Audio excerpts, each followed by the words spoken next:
Mediatonic, what have you done? In this video I'm going to be talking about the Time is Kudos live event which took place over the last 10 days. Spoiler alert, I did not like it. Okay, the concept of the event itself is good, but there's just so many reasons I didn't enjoy this event, which I'll get into in a second. But before that, I just have to remind you to check if you're subscribed, because only 5% of people are, and it does help out a lot. And while you're at it, you can also leave a like too. Okay, now let's get into my thoughts of the event. As I already said, I didn't like it. For all 5 parts of the event, I spent 14 hours and 49 minutes playing just to complete all the challenges. Now this would be fine by itself, I love challenges, but come on, all the effort for half an epic costume. Really, Mediatonic. And since I've already bought out the shop, I can't even use these kudos. If you aren't already aware, these challenges took place in 5 parts for 5 different shows. They were all very similar challenges except to match each show. The hardest challenge was always to win the show. Again, that's fine, but each challenge rewards you with 350 kudos, so you win 5 different shows for a bonus of 1,750 kudos. There's barely anything you can buy with that, it's just basically useless. You'd be better off just playing main show and getting more kudos than even bothering to spend any time looking at that event. Okay, I just spent a good minute complaining about the rewards not being worth it. You must be asking, surely there's at least some positives to this event, right? And you are correct. Instead of spending the whole video being negative, I'll give as many compliments as I can here. So let's go. The idea of a kudos event is great. Not everyone can play or do well often enough to get a lot of kudos, so giving a limited time event where people can earn more than usual is obviously a good idea. And splitting an event into multiple parts is a great idea. It keeps things fresh when it's changing every 2 days throughout the event, and gives me a reason to play the game more often. Plus, the shows themselves were pretty unique.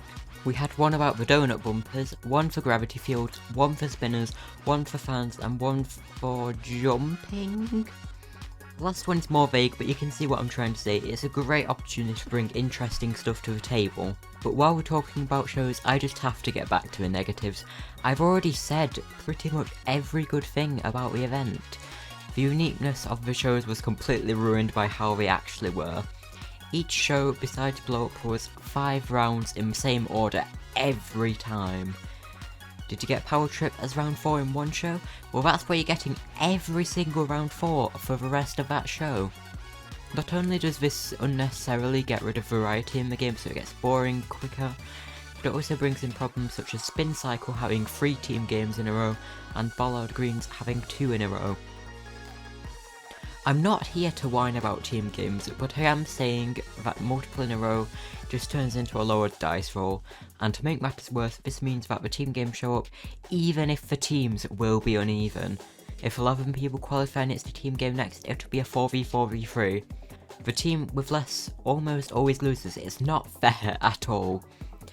Okay, that's my rant about my team games done. On to another comment about the variety problem. The first 3 shows of the event all had Jump Blowdown as the final.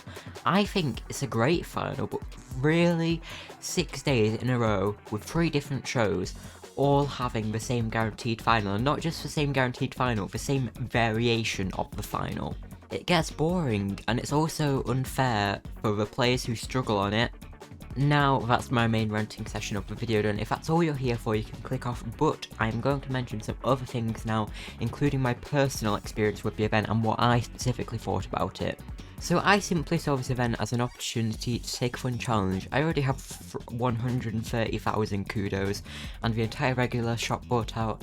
I don't need any more. I personally don't care about the rewards. The reason I talked about them so much is because it's unfair on the players who do need those.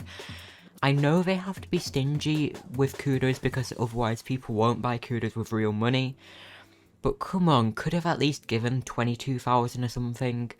Then you'd be able to buy a full legendary costume, unlike the half an epic costume that you can actually buy with the rewards we were given. So for me, the event was kinda fun, however the team game problems made it pretty bad, along with a lot of evil beans whenever it was guaranteed Jump Blowdown. They just kept grabbing me. And okay, the last show was absolute torture. I don't know how I managed. But not only did it have the team game issues of 2 in a row, it ended with guaranteed Fall Mountain. If you're new around this channel, then you won't realise how much hatred I have for this final. But it's just absolute hell for me. I absolutely just hate it so much. It took me 7 hours to get 1 win in that show.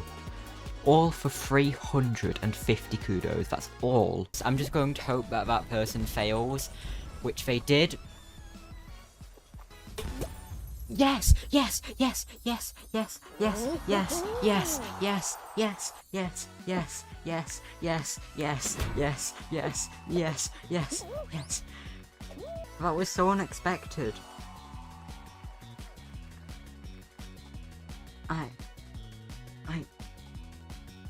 I did not expect to win that one. In comparison, the Ratchet event back in July took me 5 hours, which was my previous longest. That was a pretty cool collab costume along with other rewards, and here it's just a tiny amount of kudos. Again, just doesn't add up. Like, I do the Ratchet event, I get a cool collab costume, and I get other rewards like a cool emo, and if I completed the Clank event also, which I did, I get a cool nameplate. There were just quite a few cool rewards, and here it's just kudos and barely any of them. Oh, and not really an issue with the event itself, but it just shows the wide variety of how the different shows match up. I have a list of how long each part of the event took me, so I'll list them now. Jumping for Joy took 2 hours and 6 minutes, Spin Cycle took 51 minutes, Blow Up was 4 hours and 22 minutes, Gravity World was 42 minutes, and Bollard Greens was 6 hours and 48 minutes. Okay, the first show was just me being bad at the game, but third and fifth part can easily be blamed on the team games, and Fall Mountain for the fifth, but come on. If I'm struggling like this when I have over 800 hours played in Fall Guys, think about what a fairly new player is dealing with here, who doesn't have as much experience, like they're going struggling way more than me. Also, just a little something that didn't really fit earlier in the video, they somehow managed to mix up the blow up show with the spin cycle, and ended up having to take down an entire part of the event for a couple hours just to change the names around, and forced me to redo that part of the event after already completing it. Thanks Mediatonic, I appreciate that a lot. Okay, I think I finally ran out of complaints, but let me know if I missed anything in the comments, or if you agree or disagree with something I said, you can also comment.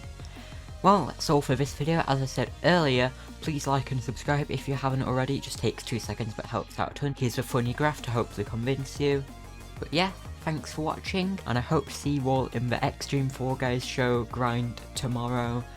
And that's going to be continuing over a few days because we need those crowns. It's going to be double crowns, it's going to be epic. Yeah, that's definitely all now. Bye!